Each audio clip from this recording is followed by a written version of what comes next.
Welcome back to Are You Mad at Me? The podcast. I didn't change the name of it. It's just Are You Mad at Me? Are you mad at me? I'm Vickie Morgan. And I'm Josh Morgan. Hey, Josh. Hey, folks. No, wait. Hello, everybody. So much to do. So much to talk about this week. So It's much. amazing. I'm so excited. Thank you for everybody that's been listening, sending in comments, engaging, sharing, subscribing. It's been fantastic. I'm really, really thrilled with how the podcast has been going. Yeah, I think in the last week, our podcast's Facebook page went from Exploded. 14 subscribers or followers to like 166. Yep.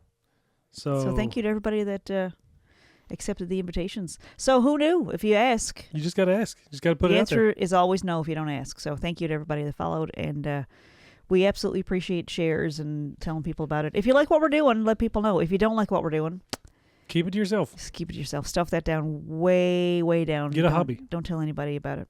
Yeah.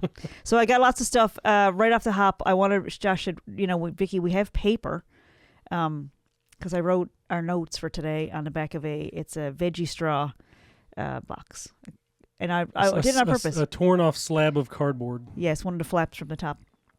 And I have a reason for that, because I wanted to remind myself, you know why? I know, so when you know somebody that's super successful that does a certain thing, sometimes it's kind of nice to get into that mindset and do what they did. So I have... I know where you're going with this. Do you? So I have an uncle. He actually, it's been a year since he passed away. He passed away January 6th, I think, last year. So I did a documentary about him. He was a person who never learned to read. He had a grade 2 education, did grade 2, I think 3 times. They held him back 3 different times. It was back way, way back, like 80 years ago. But they held him back, never learned to read. He really had no functional literacy and was a millionaire. And I had the fortunate experience to live on the Southern Shore for a little while I was going to university. And he would pick me up on his way to town to bring me to classes. And so I learned a lot about business, holding on for dear life in his Chevy Blazer, because he would it was like an aircraft. Like my mom would say, Bernard's Landing out front. She used to call it a landing strip. He flew. I mean, he absolutely was the fastest I've ever seen anybody drive in my life. And he had one of those, it was back when digital speedometers had first kind of started coming around. I remember when those were new. And so it wasn't like watching the needle, because if you're sitting in the passenger side and somebody's going fast, you can't really see the needle moving, but he had a digital speedometer. Yeah. So it was like 88, 92. And you got to understand the roads on the Southern Shore. And it was winter. It was a winter semester when I was going to Memorial University many, many, many years ago. And I would just watch that number get higher and higher. And was it like when you're, when you start a stopwatch and it's got like the milliseconds next to the seconds and they just go so fast you can't even read them? Was it like that? No. It was just the number was really, really high. He didn't slow. Just a big number. It wasn't like a slow down speed up. It was like boom. He was gone. Dead heat. So I was watching that get up to like around 100, and the roads coming out to Southern Shore, speed limits are between 60 and 70. Kilometers per hour. Kilometers per hour. Yeah. And it was like, so gripping the hand, like just like I'm never getting home out of this. I'm going to die on the way out to town.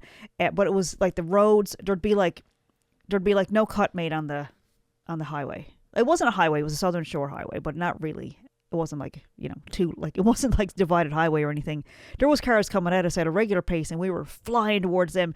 And there'd be this like track in the snow, where it was like I feel comfortable when there's enough width for a tire to be making contact with the pavement. Yep. But it was like a couple of inches wide of just ice, and he would lift. And I have no idea. I don't remember the number going down, but we had to stop at some point. Anyway, he was fascinating. And so what I had the pleasure of observing also witnessing was how he did business. So he could write something down if you told him what letter for letter. So I don't know if he never got diagnosed with anything that I'm aware of. He wasn't like dyslexic or it wasn't I don't know. Disability. He was a genius in so many other ways. Like any math question, he would know it off the top of his head. He didn't need any help with that stuff. It might have been dyslexia. It might have just been like where the letters look different to him. But anyway, I remember coming to town a few times, and again, he was a millionaire, and he would write on the back of a cover of a beer box. I got to pick up $15,000 from this rep. He was a rep for a whole bunch of different stuff, and people sold stuff for him. And so he'd drop in and pick up 10 grand from this person, and he would just write on the back of the box whatever symbol he meant for each person that he was stopping in to see, and like numbers next to it, 10K, 15K, 7K, and it was like, are these real numbers? And so it was really interesting to see somebody who functionally illiterate. I mean, is that functionally, if he was functioning, but also functionally for sure. illiterate. Yeah. Anyway, if you want to know more about my Uncle Bernard, he did pass away last year, but you can go on selfpublishednl.com and there's a .ca. Selfpublishednl.ca. And there is a documentary on there about my Uncle Bernard that we made. We called it a legacy video because essentially it was the last thing made about him. There was articles written about him and different things, but it was the last video documentary about him before he passed away. And he was brilliant. And his advice, what I took from... Sorry, it is selfpublishednl.com. Is it .com? Selfpublishednl.com. Okay. Sorry about that. So that's available on there. I think it's like $5 or something. You can go on and check that out if you want to. It was really fun to make. He was fascinating. He was absolutely fascinating. He had lots of great stories. He was a hoot and so funny. Just not what you'd expect from like a person who worked up until he was like well into his 70s. Like and all week long he didn't stop. And when he did stop, that's when the moss, I guess, kind of starts taking you over, and he didn't last long after he stopped working. But he worked right up well into his late 70s. So about his like daily notes, like I know when we write stuff down, we have a hard time throwing it away. Like we'll have little scraps of note paper here and there, and it's like, save that because we want to remember it, and there's like piles of notes here and there around the house. But like, what did he do with the pieces of cardboard at the end of the day? Was there like just piles of cardboard chunks in his truck? I don't know. Was it just littered with old cardboard notes? I didn't see old notes. I would imagine he just fired them away. But I'll tell you something, like now that you mentioned that went straight in the ocean. There was one day, I don't know about the ocean, but there was one day we were driving to town and he had a bag of grapes. And it was like, so imagine we're clipping along the Southern Shore Highway. I mean, death-defying speeds. And he's munching on grapes. And they weren't seedless. So he'd eat some grapes, and then he'd put the window down, and it was a gorgeous Chevy Blazer. It was like top of the line, brand new Chevy Blazer. And so the numbers creeping up, and he would put the window down and go... Machine gun fire the seeds out? Yeah. And when he got to the end of the bag, he was like, want some grapes? Like, no, I'm good. Not after that display. But no, it wasn't. I just didn't want any grapes because I wasn't swallowing food at that point because I was like, I'm probably going to die here today. But when it was done, it was just so old school. He just took the bag and the, all the stalks and stuff, like the twigs that the things are, what is that called? I don't know. Whatever. Grapevine, yeah. Ooh, nice. He just rolled the window down and stuffed all the sticks and the bag, just stuffed it out the window, and it just flew down the highway. Bag and all. And we just kept on driving. He was a fascinating creature. So I don't think he was one to keep trash around. That's to answer your question. The piece of cardboard probably went out the window also. Right into the ocean. Because, probably I wouldn't imagine anybody else could figure out what was on it anyway, except for the numbers. He could write numbers absolutely. But he was an absolute brilliant businessman. And he gave me some advice while I was making that documentary. Because he told me these stories. And it was like, weren't you embarrassed? Like, weren't you embarrassed to go ask for a lower price, or, weren't you embarrassed that you couldn't read and going into these situations where these people were like, highly educated businessmen? And he said, I was embarrassed all the time, but I did it anyway. No way. And that was like, that's the takeaway from that was, yeah, of course you're embarrassed. That's the thing. Who cares? That doesn't get money in your pocket. Millionaire. I'm just going to say he was a millionaire at the time he passed away. So and had been a millionaire for many years. So he did really, really well. He had a really interesting story. The video that we made, the documentary we made of him was really interesting. Yeah. And he had almost died like 7 times, like flatlined. Crazy experiences. And I thought, well, this is it. This was when I was driving to university with him. That was like 20-something years ago. That was well before I had ever picked up a camera to do a documentary. Anyway, we got lots of stuff to get to this week. Josh, how's your week so far? Pretty good. This is the first week back in school, so... How'd that go? Good. It was a half week, so... what did you learn? Today will be Monday, and then... So I got last week was a half week, so I missed the first couple days. Like the first couple days, we haven't had our first classes yet. Yep. So it's your last semester? Still continuing the first week, but this is my last semester, and... That's fun. Yeah.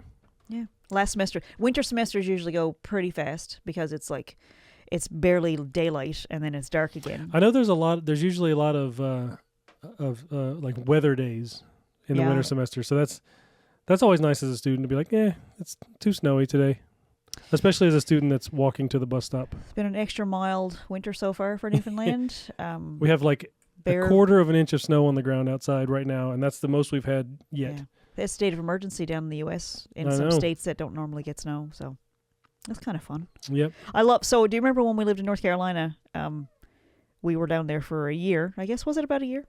And, a little over a year. I think there might have been 2 snowfalls, and it was a state of emergency, maybe an inch of snow on the ground. For Canadians, that's about 2.5 centimeters.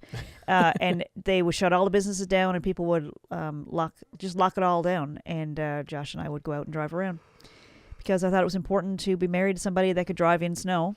And there was nobody on the roads, and your dad and your stepmom at the time were like, "You're crazy. Why are you on the road? Like, there's nobody out there, and it's an inch of snow."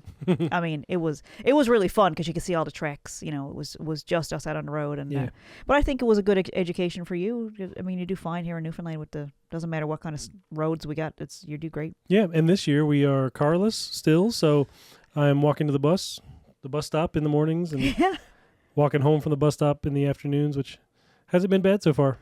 I would say your head is pretty warm, though, because of all the hats that I've made. We got lots of hats. Lots of hats. And if you'd like to have a hat, they're also available. I've been experimenting with the idea of putting little tags on them that have like a, what is it called, a QR code? Snapchat QR code or TikTok QR code? Yeah, so that if somebody takes a picture of you, or if you're taking a picture with your friends, that they could just scan the QR code and go right to your Snapchat or Instagram or TikTok. Instantly talked myself out of that idea because I was like, nobody wants people to be able to go to their Snapchat. I think it's a great idea. We had sublimation on the tags to print off the... For a moment, it seemed like, oh, teenagers will love this. And then I was like, I'm not a teenager. I haven't been one for a very long time. So I talked myself out of that. Well, you also have an innate fear of teenagers. They're scary. They don't give a shit. They like cut to the core of your biggest insecurity, and they'll just mock you. And I mean, it hasn't happened to me since I was a teenager. Well, to be fair, I was a high school English teacher and did not enjoy it. Yeah. I think they chased me right out of there. That's not true. But yeah, the teenagers can be tricky to market for. Well, they're going through a lot, There's a lot of stuff going on in their stretched out little bodies, and some of them are 3 feet tall and some of them are 6 feet tall, and a whole lot of raging, crazy hormones going on, making them just feel like it's the end of the world. So if you're listening and you're a teenager, why are you listening to a bunch of old ladies? Sorry, Josh. A bunch of old people. But related to that, we did have a chat about doing a live stream of us playing Fortnite, and we were going to call it the Over 40 Night Gang or whatever. But we're working on it. Many ideas. We did have a fantastic day playing Fortnite the other night. It was just you and me, and the boys were doing other things. Killed. So we were playing and just dominating. Murdered. I mean, crown victories all over the place. Dominated. All those words. It was fantastic. I want to give a shout out to, in the last podcast, I was talking about I wanted to do some new patterns, and that I was going to do some alterations on some clothes, and we asked if anybody knew where I could get a dress form or anything like that. And shout out to Craig at iDesign, who is literally on his way here right now to drop off a mannequin. That's right. It's fantastic. So thanks for listening, Craig. And if you're so tell me what Craig does. You know this better than I do. What does iDesign do? So Craig's one of my instructors, and his wife Allison owns iDesign, and they do, obviously they do stuff together, but they do like everything, large format printing, to car wraps and stickers and posters and everything. But I would imagine Craig does design work too, right? Yeah, I'm not sure how much he does with the company, but he's one of my instructors in the graphic design program, so yeah. He's constantly doing stuff. Super creative. Yeah. Awesome. So very fun. He got in touch last week and said, I got a mannequin, a female top half of a mannequin that you can use as a dress form. We're like, right on, man. And Josh was like, it might be a little awkward bringing it home on the bus. Yeah, he said it's heavy. So I said, well, we don't have a car, and I'll be riding the bus. So you want to bring that to the house? So thanks to Craig for that. Yeah. And I'll keep you guys updated on. So I did want to share something the last creation that I made was this bag. I saw somebody, if you're listening, you can go on and check out the podcast on YouTube, or we can put it on the Facebook page too, I guess. But anyway, I saw somebody posted a TikTok video with a super cool little bag they made. And I was like, that doesn't look very hard. I bet you I could figure that out. And I just went ahead without a pattern, which is extra difficult. So following a pattern is one thing that keeps my brain occupied, which I appreciate, like, which really helps me a lot. But doing it without a pattern, even more fun, because you got to figure out, like, how does it curve and how does it turn and all that. And it has these beads. What are these called? I don't know what you'd call those. They're not perler beads. They're bigger than perler beads. They're like hard plastic. Yeah, there's a name on them, but I can't remember what it is. But they're plastic, and they got enough room to put a hook, a 3.75 millimeter hook through. So every second stitch, I had to stop and switch to a different crochet hook to put the. I didn't know you were doing that. Yeah, that's a lot of work. Well, it was really it helps to concentrate on something and occupy my brain that way. So it was every second line, every second stitch was a different hook, and then switching back to the other regular hook to keep the gauge the same way. And so it kind of looks like candy. It looks like there's a whole bunch of candy on your bag. And so I also figured out how to make a strap, which was fun. And I made this little tie closure. So I made an I-cord for the first time in my life, and this little closure that puts the I-cord goes through. And then I looped it through the top of the bag and sewed a lining inside a crocheted bag. So lots of learning going on there. It's pretty impressive. Without a pattern. And I used these little D-rings here to put the strap on the purse. And I tell you what was difficult with this one was I had a big tray of these beads, and they were all the colors of the rainbow. And figuring out, is it a pattern? Like, I didn't want to have any beads next to each other that were the same color. Yeah, obviously. And then trying to keep it the same pattern was very, very difficult. But I let it go. It was a practice in the new year to let it go. So I just didn't put colors right next to each other that were the same. And, I mean, it's not really, there's no pattern. There sort of is. I would be the only person that could tell you what it is. But but there is, it was pretty fun. And so that's a cool little bag, and pretty proud of that. It was, like I said, not a pattern at all. It was just like something I saw on TikTok that I liked the look of, and thought, how hard can it be? Was it on TikTok? That's where you saw it originally?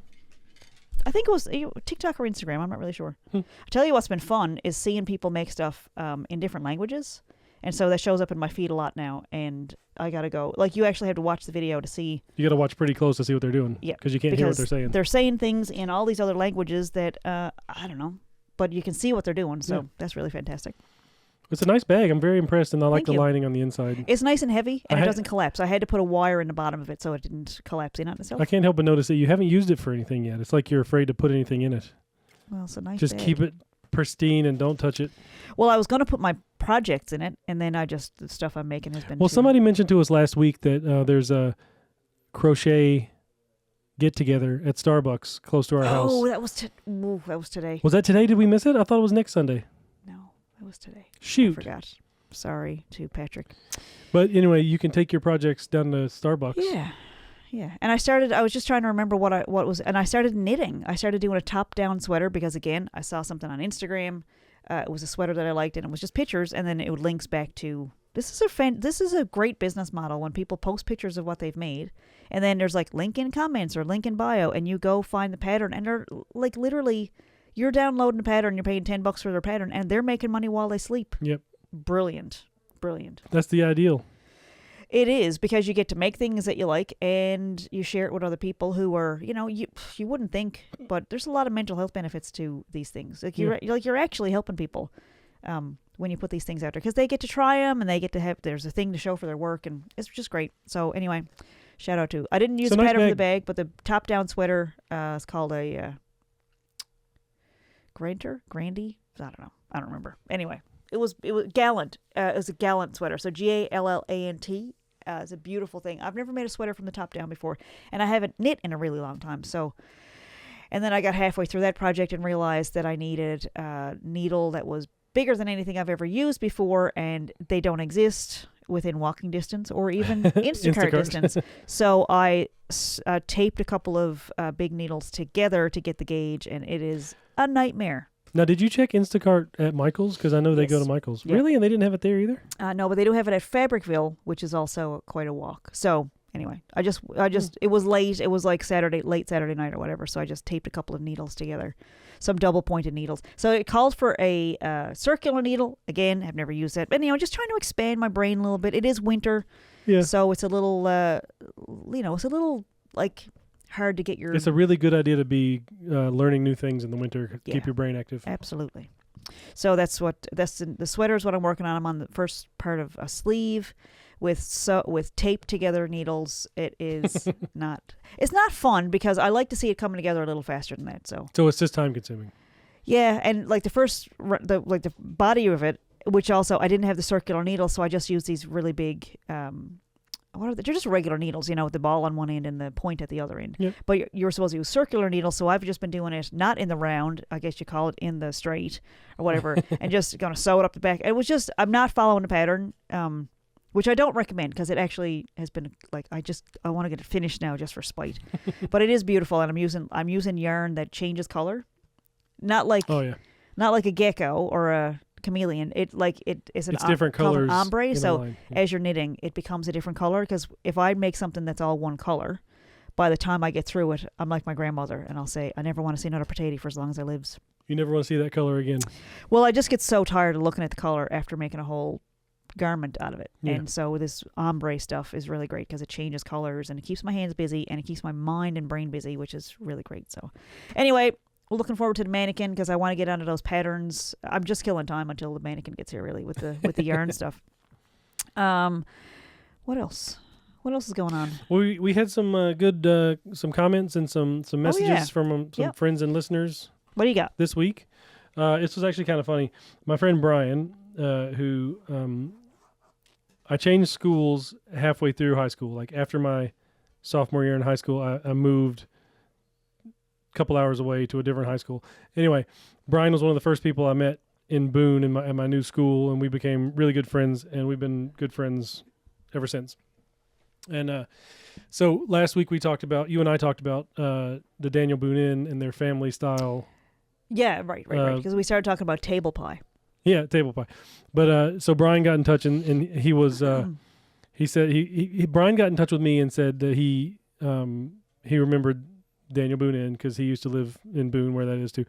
And he was saying that okay, so I'll just read his message.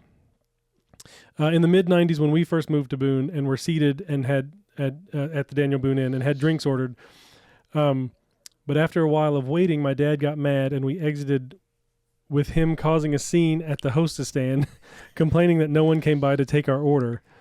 Later realizing that it was family style and every table just gets all the same food.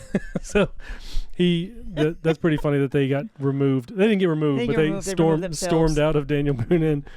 So the funny part about this was he wrote me that message and we started chatting a little bit, and then Brian and I got talking about Cracker Barrel and how I miss Southern food, and he's not in the South anymore either. So we were talking about missing the stuff.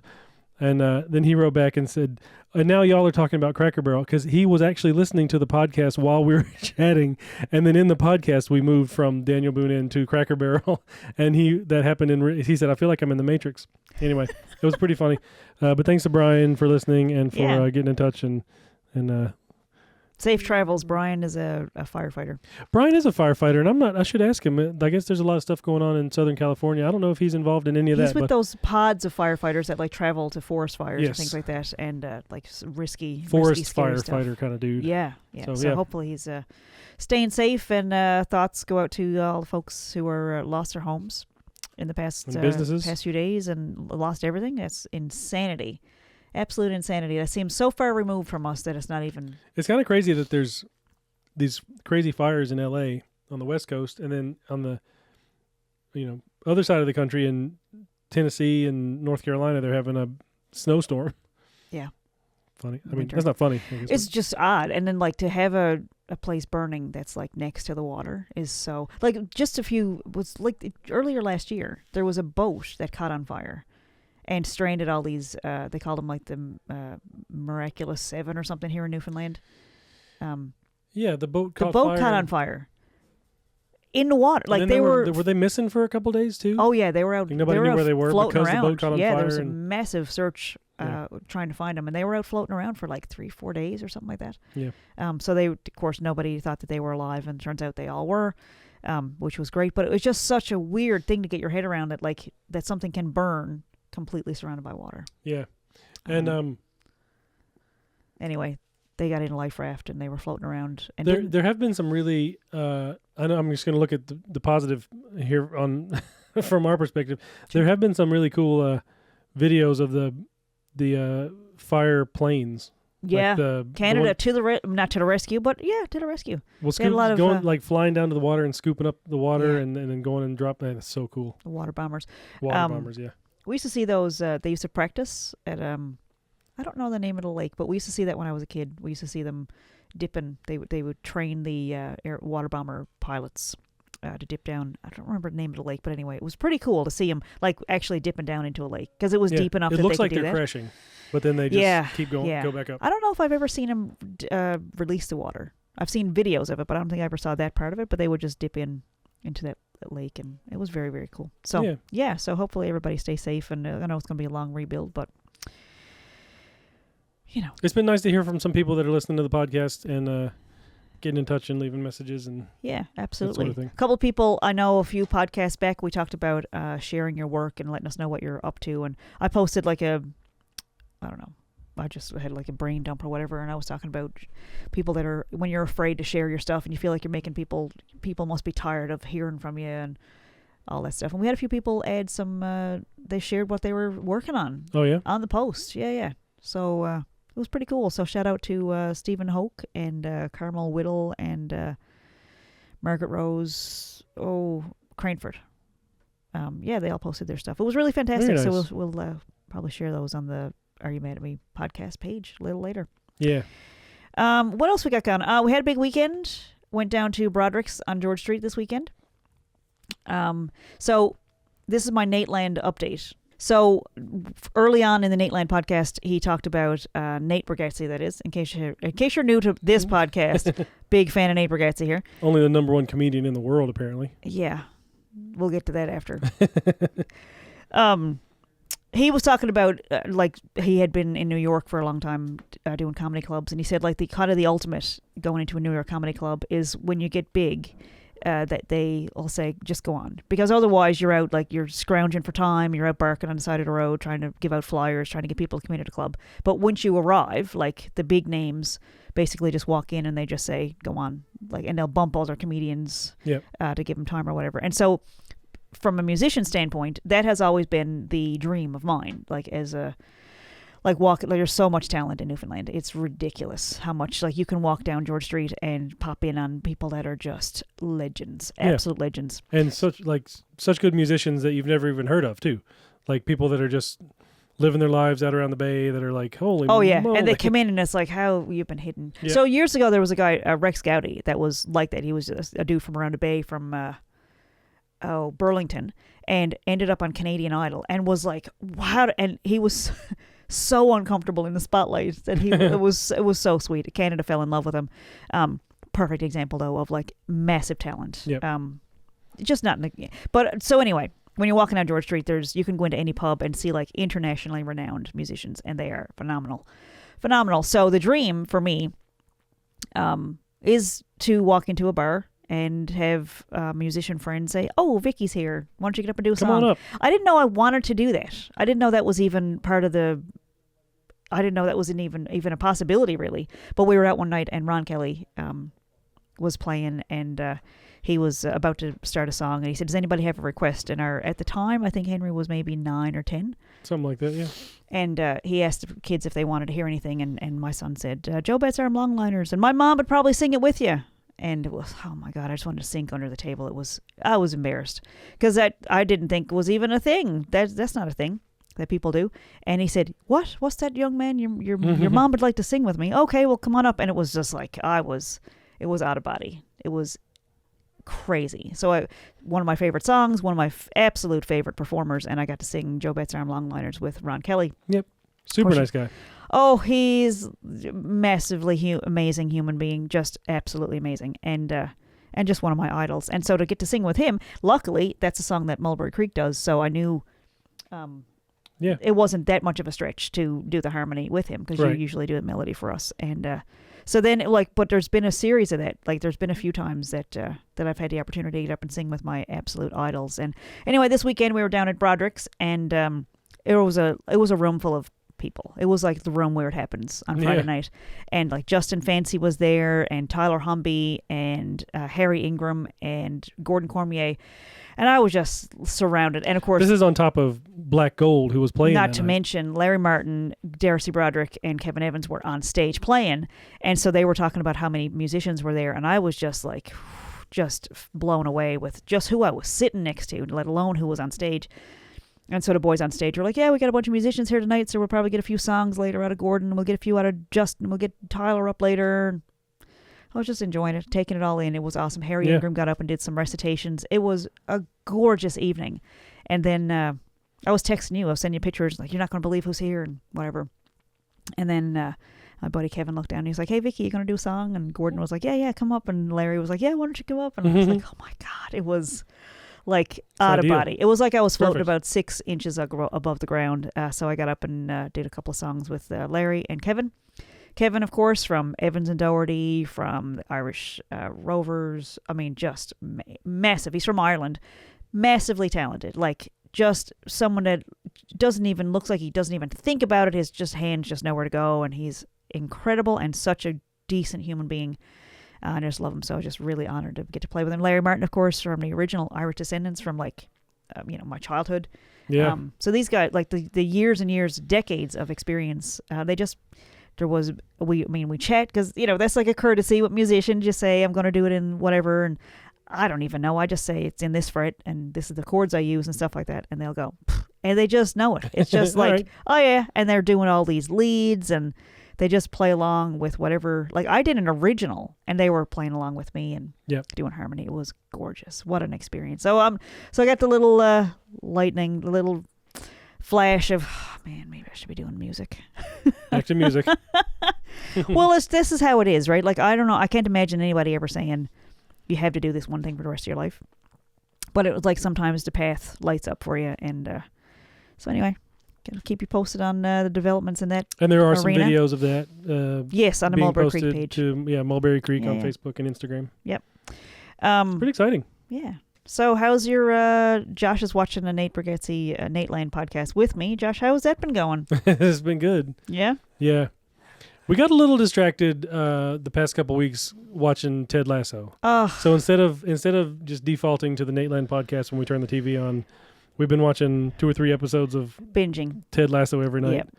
And 100% because they were talking about it and praising it up so much on. They talk about lots of different shows.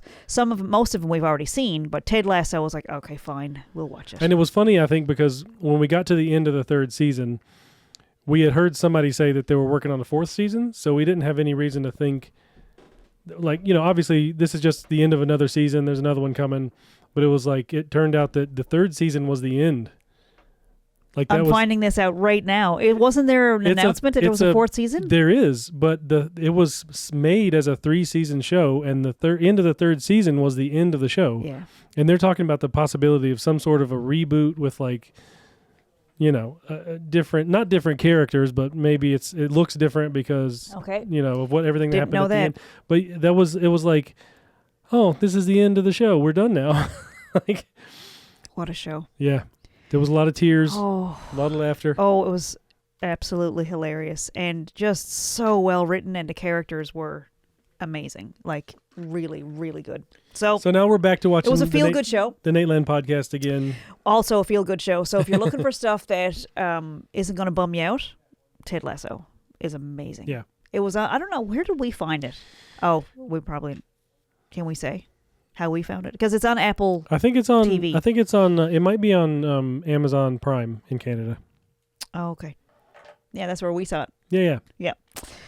But it was fantastic, and we watched it really fast. And we were still watching Nateland, so the pace just slowed a little bit. So we're right back on track, right back to it. And man, that show. I think we're up to episode 68 or 65 or something. That we're money. They're talking about money. It's the Money Part 2 episode, and Nate is like fascinated by money, like the numbers, like that. It's just a number on a screen. It doesn't actually exist. And he keeps asking this question, like, what if somebody was a billionaire and they wanted to cash in all their money? And they wanted it in like ones or whatever. And it was like, I just love how he thinks about stuff, and he's so abstract and odd. And yeah, I think it's funny because like it's obvious now where it's all digital and you're going online and doing stuff through ATMs and doing stuff, transferring stuff between accounts online, and you never, like, you see money a lot less. But even 50 years ago when it was all people handling cash and coins, like, that's not real either. Like, that's just a note that says this, I'm worth this. this amount of paper, this piece of paper is worth such and such amount of money, which is just an idea anyway, right? Like, it's not like you're giving somebody a ham and it's like, I did a ham's worth of work today. Thank you. You know what I mean? It is definitely an extra energy level of, like, it doesn't make any sense. Yes, it's currency, but like back in the day when somebody like farmers would trade, like, I'll come help you harvest your wheat, and you'll when you slaughter your cow, you'll give me some meat, whatever. That's tangible, real things that you can exchange. do something with. That's a trade. That's a barter. But when there's cash, it's like, I don't have anything of value to give you. I gave my value to my workplace. And they gave me this note saying that I did something of value this week. So can I have some food at the grocery store, please? It's like a note from your mom saying, she's a good girl, do something good for her. And it's like, it's such like when you're trying to determine your own value and your own wealth and your own success, it's like, what do I have to contribute? And so sometimes the bank account doesn't match up with your value. Yeah. Like maybe you spend it really fast and you don't have savings, which of course, I don't think anybody with teenagers has any savings. I mean, that's like, really, if you're doing it right, I don't think there's any extra money kicking around. You're pretty much at the end of your rope all the time, because you're trying to just provide the best life. And I get that savings are important down the road, but like the way I'm looking at it, our kids are an investment, because when I can't earn anymore, they'll support me, hopefully. Right? Ideally. Their earning potential, we're growing their earning potential by giving them good self-esteem and good confidence and a good starting base. And, you know, they'll take care of us well into our 50s. Speaking of, Henry, I got a good decade. Henry did get his commission. Yeah, that's right. The other day. Like, that's somebody right. came to him and asked him to do something with some music. Online, and he didn't flinch. He didn't question whether or not he was charging too much or if he had good enough skills. He didn't flinch. Which, I mean, he did come to us and ask us for advice on how to make the process go smoothly. Like, when do I ask for the money? Yeah. Do I get it after I'm done? Do I get it before? Do I tell him a specific amount? Like, is it for the time or for the product? Like, which, so it was a good conversation. I feel like we've learned a lot of hard lessons in that way. We've had lots of practice. Worked in advance, and then people owe us the money, and then you got to chase them. And then, especially with creative work, when somebody wants to make changes to your creative work, and then it's no longer your creation, and they still haven't paid, and it's like, well, I better do this thing because they haven't paid me yet. And so we've learned a lot, and I'm much more inclined to set it up in advance. And I had a friend who was like a life coach or whatever. I said, how do you handle when your friends are talking, because she does life coaching, like she's done the Tony Robbins training and all that stuff, which is very similar to if you are sitting down having coffee with a friend that cares about your well-being. The advice that a friend might give you. And I said, like, how do you separate friendship from coaching? And she said, so I'm very clear with my friends when they are talking to me about a problem, as friends will do. She said, I say, do you want me to put on my friend hat or do you want my coach hat? Because friend hat, I'll talk to you all night. Coach hat is a different thing. Coach hat, and this is how she told me to structure it, and I was like, that would never work, but it really does. She said, if they want me to be a coach, I say, okay, here's how much I charge per hour. We'll set up a time. I'll invoice you in advance for a 2-hour session. You pay for that session, and then we book a time. And then you have a life coach. She does not veer off from that pattern. It's you pay for a 2-hour appointment in advance, and then we book a time. And then if we get into the session and you need longer than 2 hours, I will say, and this was her advice, I'll say, do you want another half hour? We're getting to the end of our time. Would you like to continue for this much money at this rate? It's going to be another whatever. But the seal has been broken. Payment has been made for your services, and there's a professional relationship, and that has helped me tremendously. Yeah, like it really, because it gets kind of tricky when it seems like you're offering friendly advice, and then all of a sudden it's like it's been a few hours, they haven't gone home yet. You're giving business advice and professional advice that other people pay for. Right. So just respecting your time and your space is very important. And we've learned a lot. So it was great to be able to pass that on to our son, who is absolutely brilliant at what he does, and I was really glad that people recognized it, and he felt pretty good about himself making some money. Yeah, and It was pretty fun. he actually got to use that money to go towards one of his video games earlier today. Oh, fantastic! Yeah, it was awesome. He was pretty happy. He was And like, he's "That really money good. that I got paid the other day, can I use that?" It was nice. He's really really good at it. And so very proud of him. It was Yeah. fantastic. It was really cool. But I think that leads into our "Are You Mad at Me" segment. Okay. What do you think? I'm not mad at you. Oh, good. I'm not mad at you either. That really works out. So, speaking of, a few years ago, here's my story for this week. Okay. Story time. So, there was an organization in town. So, okay, let's go back a couple of steps. Are we going to use names? Or are we going to... I don't know. Are we They gonna might slip out. Change names. They like might slip Dragnet? out, but whatever. Who cares? I just want to say that you told a joke at a comedy show a couple months ago or a few weeks ago. It was like, you said, Let's I call was her dealing with Laura." this lady. Let's call her Laura because that's her name. That was really funny because it's like, Okay. Yeah. I'll decide when I get there. So, and just so, in case anybody's wondering, I'm going to interrupt the podcast for just a moment and say, there's a whole bunch of samples of music and there's a bunch of samples of jokes. So you can go onto the Are You Mad at Me podcast or TikTok or Instagram, and you can find some of my sets, and you can go on to the Mulberry Creek page and you can find a whole bunch of our samples of our songs, because we did 12 days of jokes and 12 days of music, 12 days of songs on our pages, and it felt really good. So anyway, a while ago, many moons ago, let me gather around, children. We had a friend who was doing acrylic nails, and so absolutely beautiful human being, and she's supporting a family. She works really hard.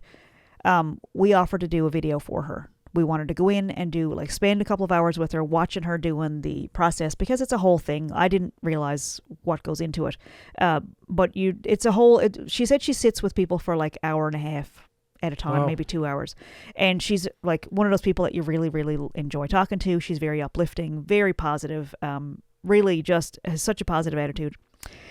So it's like getting your nails done by Ted Lasso, essentially. So we wanted to help her out, and she had a Facebook page started and stuff. And so I wanted to help her with some video content to show what she does. Because a lot of times when people can see what you do and get to know you a little bit, they're more inclined to go to you rather than somebody else who's doing the exact same job, who isn't sharing who they are and why they do what they do. And that's something we really like to do for video work, is the promo videos to highlight somebody's small business. Absolutely. It's a lot of fun. Well, it's the storytelling part of it, and it is giving them a platform where, you're not waiting for media to call you and ask you questions. It's like it's your video Something content. you can It's put your out there social media yourself. strategy, to boost sales and support yourself.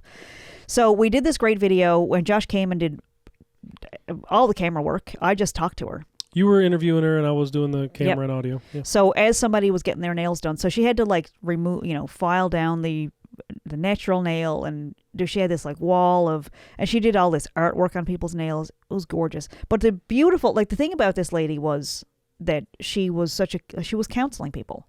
They would tell her their life story or whatever was going on in their life, and she would make them feel better while doing their nails. Like many hairdressers do the exact same thing, where they're snipping your hair, but they're in your energy, they're in your orb of space, of energy, and they feel things, and they're very intuitive. A lot of them are very intuitive, and they'll tell you they learn so much because they're in people's space.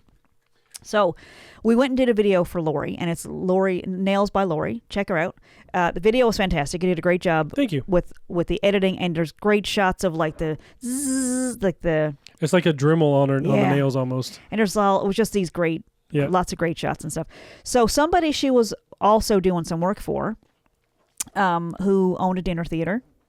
This was her part-time job. Her part-time job was else. a server at a dinner theater organization, and one of the people in the organization saw the video, and this was somebody I had worked with when I was very, very young. And as a matter of fact, when you and I first met, I was working at this place, and it didn't end well then. But times change, and Give it another shot. My name changed, so I wasn't even sure if they knew it was really me.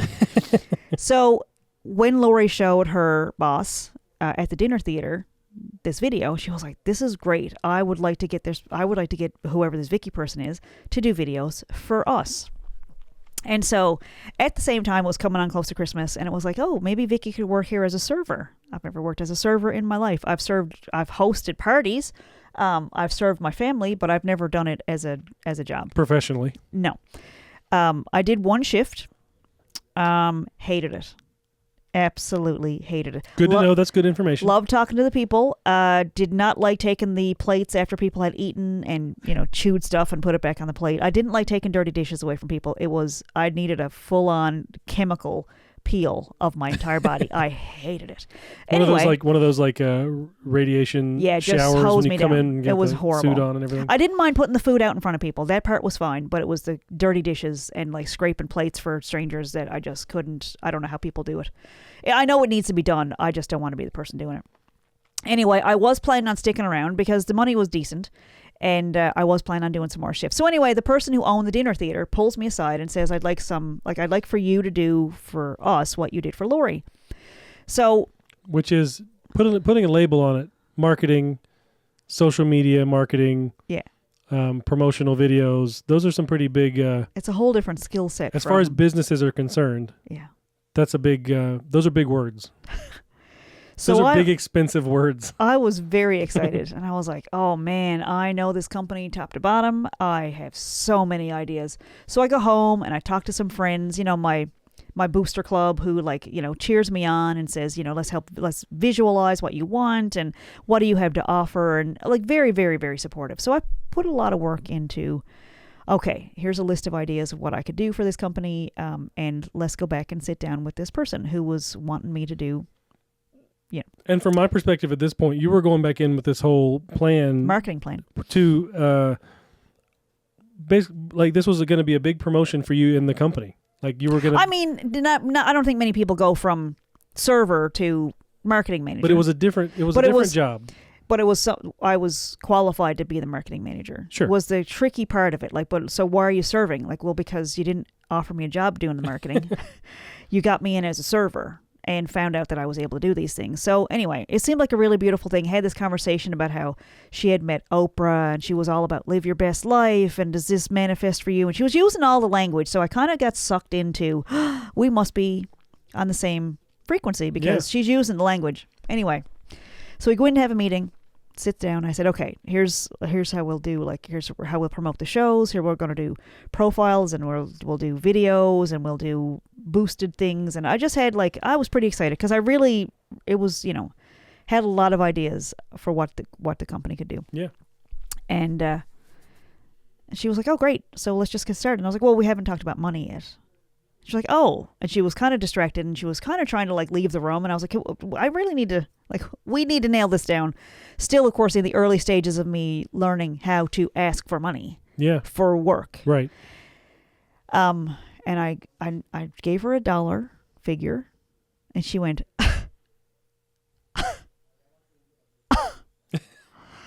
I was like, are you okay? And she was like, I just thought you could do this stuff in between serving. While you're waiting tables, serving tables, you're going to be doing videos and marketing and... Yeah. And I left and I left and I left. And then I was supposed to do a shift, I think, the next day or something like that. So I got in touch with the catering manager and I said, I am devastated. I am in bed. I can't get out of bed. That did not go well. Well, I said I just had a very... disruptive and disappointing meeting with, everybody was a family, right? And they knew that I was having these meetings and everybody was very excited for me to start this marketing work because she had gone around and told everybody, Vickie's going to be doing our marketing work. So I got in touch with the catering manager and I said, I don't think I can come in for that shift. I don't think I can put on a brave face and serve people tonight. It was, of course, would have been my second shift with the company. And I said, I don't think I can make it in. I'm going to need some time. And the catering manager wrote back and said, if you can't make it in for that shift, we don't need your services anymore. And I said, text back, that actually works out. Thanks. All right. See ya. Right. Anyway, that's under the section, are you mad at me? And it was a week later, we were at Costco. And we were walking out, all four of us were walking out with a full cart. This is back in the days, the good old days when we had a vehicle and we went to Costco in person. And this vehicle, this SUV, zoomed around the corner, around the front door of Costco. Through the crosswalk in front of the store. Through the crosswalk, Yeah, slammed on the brakes, and I mean, it was like, I think my hair moved when the truck stopped.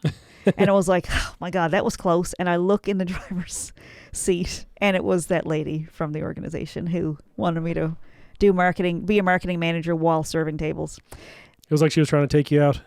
It was like, yeah, it was funny. It was just like the universe almost colliding, letting people Literally. collide. It was like, oh my God. Anyway, is she trying to kill me? Add insult to injury. She tried to kill me after that. So anyway, are you mad at me? I'm not going to use her name. She knows who she is, and she's probably watching. But anyway, did I forget? No. So do you want me to tell you the other story about that organization? Sure. So 20-something years ago, we had just met, and I was doing sound and stage managing for the same company. And I got cast in a Christmas show. I was so excited. So I had a great audition. So you were doing technical behind the scenes backstage type work, and you got cast as... But it was based on, I had gone into audition because they did an open casting call, and I went in and auditioned, and they loved me. I was like, they really did. And it was great. It was such a good connection. I was like, this is going to be so good. And they're like, unfortunately, we don't have any parts available for you right now. How would you feel about coming on board and working at, like, we need a stage manager and we need somebody to be an assistant with sound and lights, because there was a brilliant guy running sound and lights, Steve Power. And they needed an assistant for him. And then coming up on Christmas, they were casting for the Christmas show. And so I got a part in the Christmas show. And so somewhere along the line, this other lady had moved back from California. She was from Newfoundland, but she had come back from California. And she had a local manager, and they double cast us. They put us in the same role. I don't know why. So it seemed like an understudy kind of thing, but you weren't an understudy. It was never an understudy. It was 30 shows, 15 each. That was the deal. And so, unfortunately, they didn't tell this other person. So she thought I was her understudy. So we'd be at rehearsals, and she would say, Vickie, can you put that in my script? No, put it in your own fucking script. You put it in my script, bitch. Whatever. So anyway, the show starts. And so in between, so what the deal was and I'm on the poster. I'll show I still have it somewhere in a bin here, I'm pretty sure. So we'll put that on the... Yeah. I'll sketch it out. I'll just draw a picture of what it looked like. But my name is on the poster as a performer. So the deal was that we would split the shows, and when I wasn't on stage, I would stage manage. And so... chugging along, it's coming up close to Christmas. It was the year we got married. It seems like they really enjoy giving people 2 jobs for the price of 1. I don't know. I should have learned. I feel really stupid talking about this because I should have known. I really should have seen this coming. Hindsight's. Yeah. So we're doing the shows. It's a Christmas show, which I'm all real sentimental about, and who can get mad at anybody at Christmas, right? So we're 15 shows in, and I still haven't been on stage. And so we have people coming to a show, because I figured this is a pretty safe bet. Your mom was coming up for the wedding. I had some friends and relatives coming to the show. It was about 16 or 17 shows in, and I was like, there's no chance. I mean, there might be an off night, and maybe I could switch with the other person, but like, it was a pretty safe bet that by 16 or 17 you're shows going to be doing in, the rest of them. I'd be, well, or at least trading off, one night, each night back and forth. So we're going into like 16, 17 shows, and I haven't been on stage. And so I go to the other owner of this theater company, and I said, hey, I haven't been on stage, and I've got some family coming a couple nights from now, and I'm just wondering, like, is it possible for me to get on? And he said to me, this is not a direct quote, it's the gist. He said, no, I would be too embarrassed to put you in front of my paying customers. That's what I said. That's the noise I made. And I was like, that would have been good information before I went to all those rehearsals and took extra lessons outside of work to make sure I could nail it. And I didn't say that out loud. I just went, And he said, the only way I would agree to it is if you lip sync and we have the other person sing in the wings.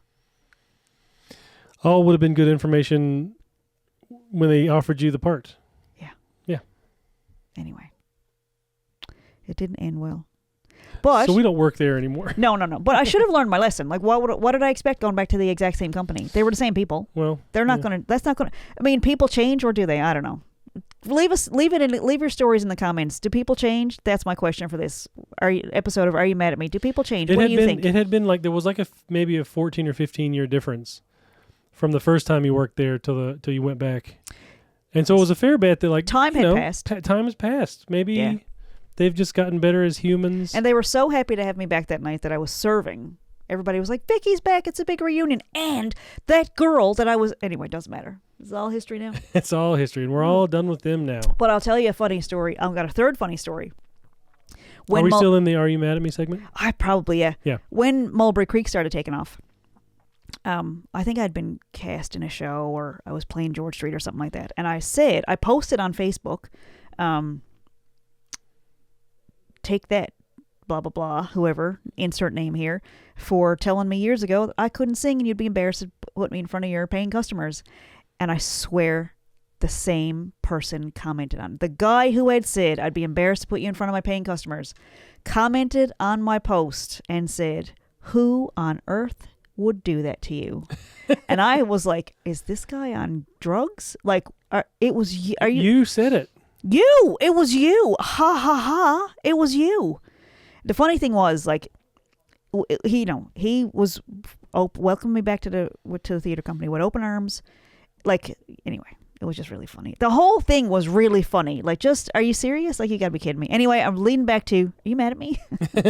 Like, some of those experiences are like, they have to be mad at me, right? Like, there's no other explanation for people being that obtuse. And so how are we doing with our cardboard list there?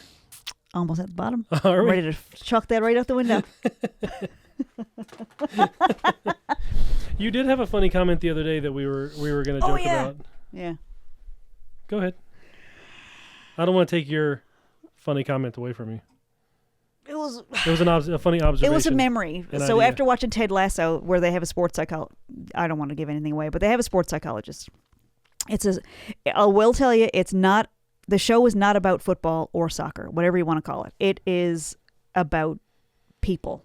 People in relationships. You don't need to have any knowledge of, and it's not about football or soccer. It's about the relationships and the people, and it is a brilliant show. But so there's this sports psychologist in the show, and it just reminded me of many, many years ago when I was, I guess, the first time I went to therapy, I think I was 19.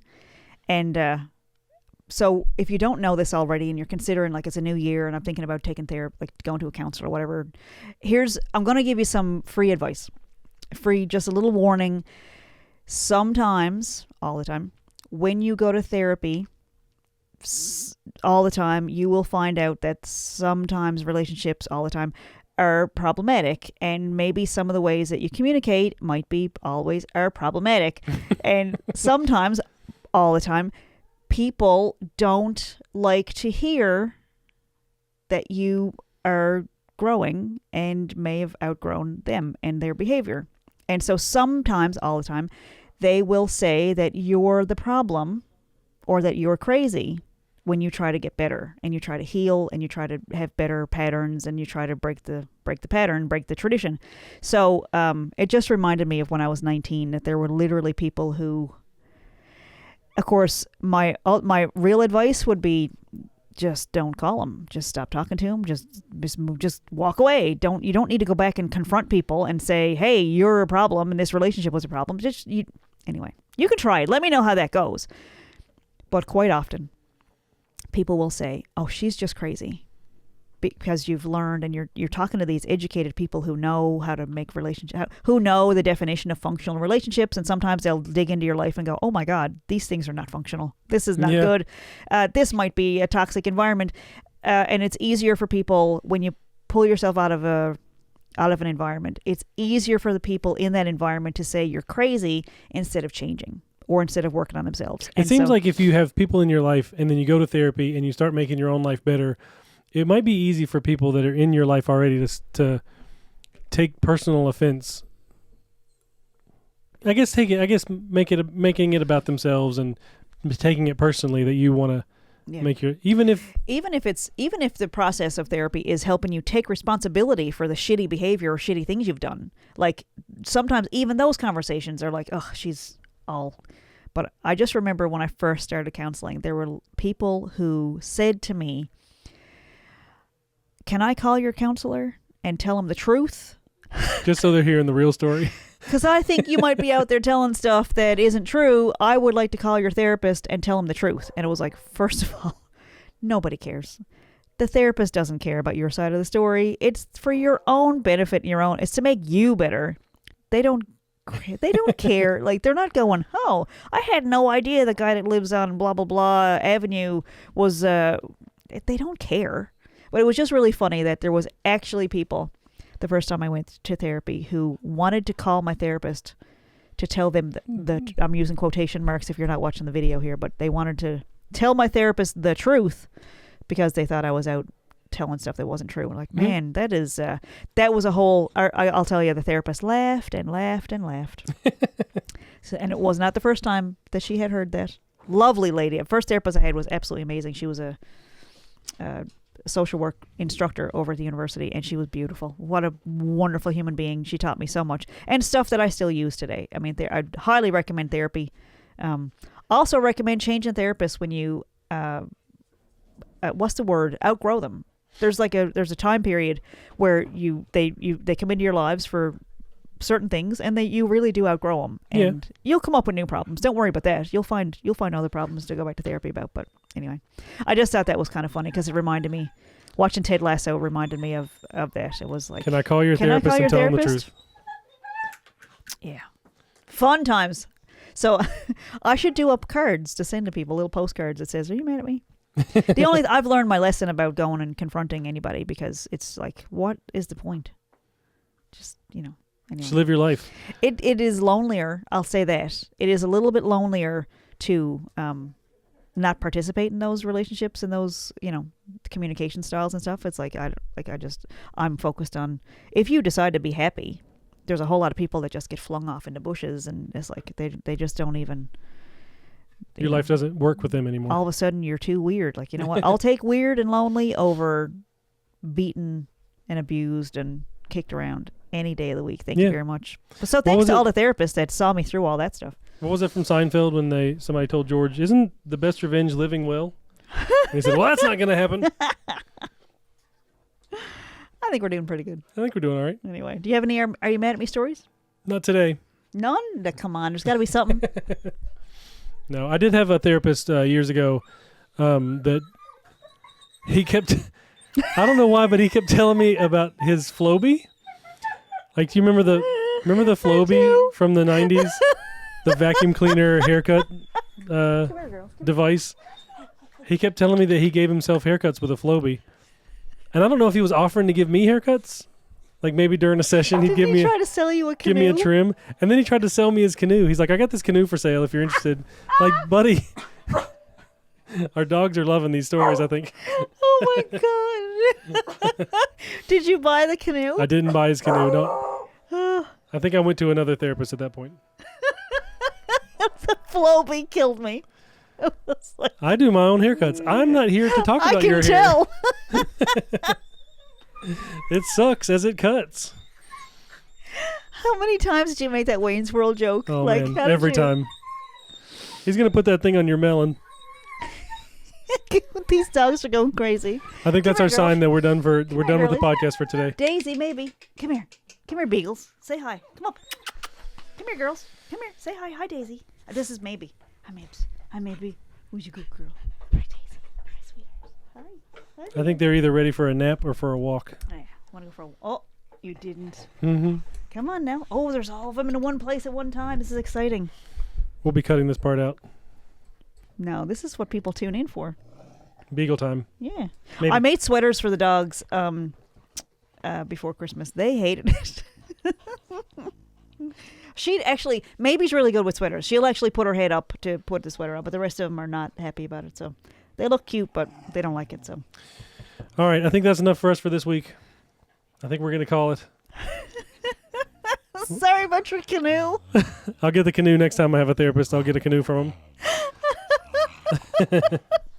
Wonder what the ethical standards are on a therapist offering to sell. Do not sell things to your patients. Was he trying to help you save money, or?